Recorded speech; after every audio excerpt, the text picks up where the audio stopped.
Hello friends, कैसे हैं आप सब। तो डियर, हम लोग क्लास 6 का चैप्टर 2 स्टार्ट किए थे, आखिर खाद्य संग्रह से भोजन उत्पादन तक।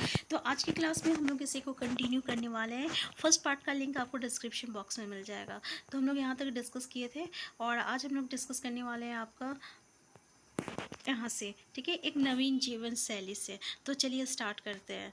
तो देखिए, जब पौधे के बीज को हम लोग बोने लगे तब हम लोग ये देखे कि उसको बोने के बाद ना उसको विकसित होने में कुछ समय लगता है, महीना लगता है, दिन लगता है, ठीक है, इधर तक साल तक लग जाता है। तो इसलिए जब लोग जो है पौधे उगाने लगे तो उसकी देखभाल के लिए क्या हुआ, उनको एक ही जगह पे लंबे समय तक रहना पड़ा। और बीज बोने से लेकर फसलों के पकने तक, जैसे कि पौधे की सिंचाई करना पड़ता है, फिर उसका जो आपका खरपतवार ऐसे पेड़ और पौधे को कहते हैं ना, जो कि पेड़ जो कि आपका मतलब कि जिसकी कोई ज़रूरत नहीं होती है, और जो घास फूस जो निकल जाता है ना आपका अनाज के साथ, उसको हम लोग खरपतवार कहते हैं।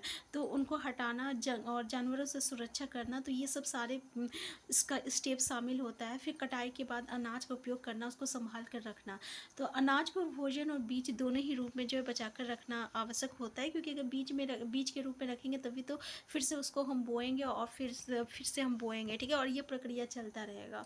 तो इसके लिए लोगों को मिट्टी की बर्तनी की ज़रूरत पड़ी, टोकरियाँ बुने और फिर वो ज़मीन में गड्ढा खोदकर जो है भोजन का संग्रह करने लगे, ठीक है। इस तरीके से जो है एक जीवन शैली जो है हमें यहाँ पे बदलता हुआ देखने को मिला। फिर जानवर चलते फिरते खाद्य भंडार। तो जानवर बच्चे देते हैं, जिससे उनकी संख्या बढ़ती है। अगर जानवरों की देखभाल की जाए तो उनकी संख्या तो बढ़ती ही रहती है, तो साथ ही उनसे दूध भी प्राप्त हो सकता है। तो जो भोजन एक अच्छा स्रोत है, यही नहीं, जानवरों से हमें मांस भी मिलता है, और दूसरे शब्दों में पशुपालन भोजन के भंडारण का एक तरीका भी है, ठीक है। तो यहाँ पे कुछ खास नहीं था। यहाँ पे देखिए आओ आरंभिक कृषकों और पशुपालकों के बारे में पता करें। जैसे कि पता है, इनमें से प्रत्येक बिंदु उस जगह को दर्शाता है जहाँ पुरातत्वविदों को शुरुआती कृषकों और पशुपालकों के होने के साक्ष्य मिले हैं। ये पूरे उपमहाद्वीप में पाए गए हैं, और इनमें सबसे महत्वपूर्ण पश्चिमोत्तर क्षेत्र में, आधुनिक कश्मीर में और पूर्वी तथा दक्षिण भारत में पाए गए हैं। वास्तव में ये निर्दिष्ट स्थान कृषकों और पशुपालकों की बस्तियां थी या नहीं, और इसे जांचने के लिए वैज्ञानिक खुदाई में मिले पौधे और पशुओं की हड्डियों के नमूने का अध्ययन करते हैं। और इनमें से सबसे रोचक जले हुए अनाज के दानों के अवशेष है। ऐसा लगता है कि गलती से या फिर जानबूझकर जलाए गए होंगे।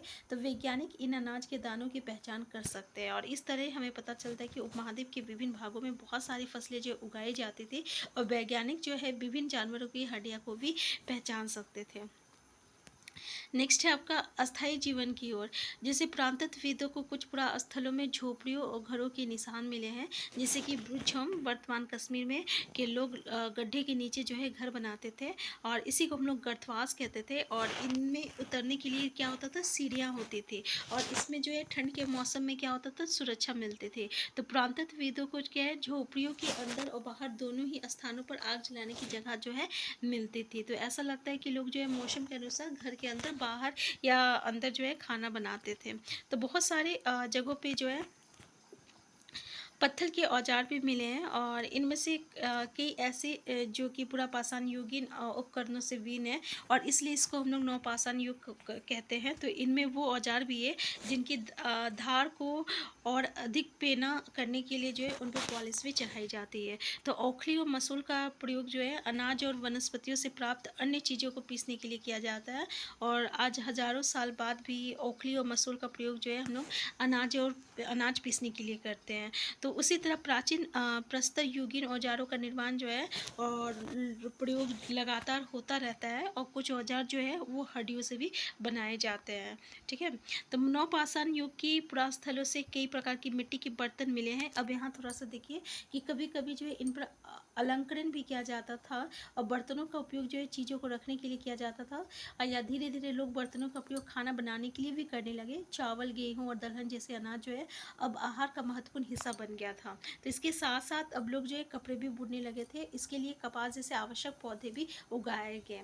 तो क्या ये परिवर्तन एक जगह एक ही साथ आ रहे होंगे, तो ऐसी बात नहीं है। एक तरफ जहाँ की जगहों पर स्त्री पुरुष शिकार और भोजन संग्रह करने का काम करते थे, वहीं अन्य लोगों ने हजारों साल के दरमियान धीरे धीरे खेती और पशुपालन को अपना लिया। मतलब क्या हुआ कि बहुत सारी जगह लोग जो है मौसम के मुताबिक बदल बदल कर अपनी जीविका चलाया करते थे। मान लीजिए कहीं जो है स्त्री पुरुष केवल केवल जानवर का शिकार करते या भोजन संग्रह करते थे, तो दूसरी तरफ जो है धीरे धीरे जो है लोग पशुपालन और खेती करने लगे। तो इस तरीके से हम लोग कह सकते हैं कि परिवर्तन एक जगह एक ही जैसा नहीं था। अब यहाँ पे मेहरगढ़ थोड़ा सा इम्पॉर्टेंट है, सबसे इम्पॉर्टेंट है, जहाँ से क्वेश्चन हमें देखने को मिलता है। ये आपका मेहरगढ़, ये ईरान जाने वाले सबसे महत्वपूर्ण रास्ते बोलंदरे के पास एक हरा भरा समतल स्थल है। बोलंदरे याद रखिएगा, ईरान जाने वाले रास्ते, ठीक है। तो यहाँ पे मेहरगढ़ संभवतः वह स्थान है जहाँ स्त्री पुरुष ने इस इलाके में सबसे पहले जो गेहूँ गाए थे और भेड़ बकरी पालना सीखे थे। तो यही यहाँ विभिन्न प्रकार की जानवरों की हड्डियाँ भी मिली और इनमें हिरन तथा सुअर, जंगली जानवरों तथा भेड़ और बकरियों की हड्डियाँ मिली। किसका मिला है? हिरन तथा सुअर का, ठीक है। तो मेहरगढ़ में इसके अलावा चौकोर तथा आयताकार घरों के अवशेष भी मिले हैं। प्रत्येक घर में 4 या उससे ज़्यादा कमरा है और जिनमें से कुछ संभवतः भंडारण के काम आते होंगे। देखिए इसमें चौकोर, ठीक है, और आयताकार घर भी मिला है और प्रत्येक घर में जो है 4 या 5 कमरा होता था और जो कि भंडारण का काम आता था, ठीक है। तो मेहरगढ़ के कुछ घर जो है शायद इस तरह सिक्के से दिखता होगा, जैसे कि आप यहाँ फिगर में देख सकते हैं। तो मृत्यु के बाद जो है सामान्यतः मृतकों के संगे संबंधी को जो है उसके प्रति सम्मान जताते हैं और लोगों की आस्था है कि मृत्यु के बाद भी एक जीवन चलती है और इसलिए कब्रों में जो है मृतकों के साथ जो है कुछ सामान भी रख दिया जाता है, ठीक है। तो ये पूछा जाता है तो आपको याद रखना पड़ेगा। तो मेहरगढ़ में ऐसे कब्रें मिली हैं और एक कब्र में एक मृतक के साथ जो है एक बकरी को भी दफनाया गया था और संभवतः इसे परलोक में मृतक के खाने के लिए रखा गया होगा। ये माना जाता था कि अगर ये सब चीज़ें जो है मरने के बाद भी इसका उपयोग में आएगा, तो बकरी को इसलिए दफना दिया गया था कि ताकि शायद वो मरने के बाद भी उसे वो खाएगा, ठीक है। तो ये सब जानकारी जो है हमें मेहरगढ़ से देखने को मिलती है। तो मेहरगढ़ से यहाँ पे सवाल आता है तो याद रखिएगा।